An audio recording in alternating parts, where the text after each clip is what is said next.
regardez ce qui arrive. Je n'ai jamais aimé les regards insistants, mais depuis une semaine, c'est comme si chaque matin dans le train, les autres passagers essayaient de me percer à jour. Impossible de détourner les yeux, ils me fixent, immobile, sans jamais cligner, ni tourner la tête. Ce matin, l'ambiance était encore plus pesante, presque suffocante, mais j'ai refusé de céder à la panique.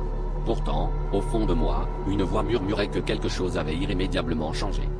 Habituellement, le train ralentit à ma station, les portes s'ouvrent, et je disparais dans la foule pressée du quai.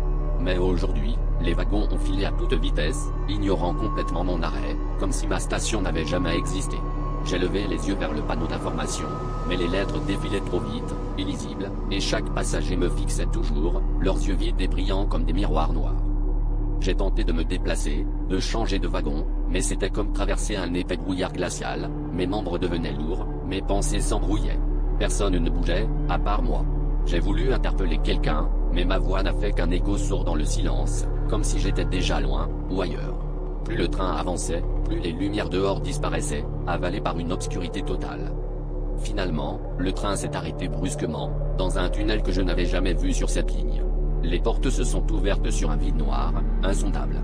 Les passagers se sont tous levés d'un même mouvement, et pour la première fois, j'ai compris, ce n'était pas moi qu'ils fixaient, mais ce que je portais en moi, ce que j'avais oublié. Je n'ai pas eu le temps de reculer, une main glacée a saisi mon poignet, et j'ai compris que je ne descendais pas, je rejoignais simplement ceux qui n'étaient jamais vraiment partis.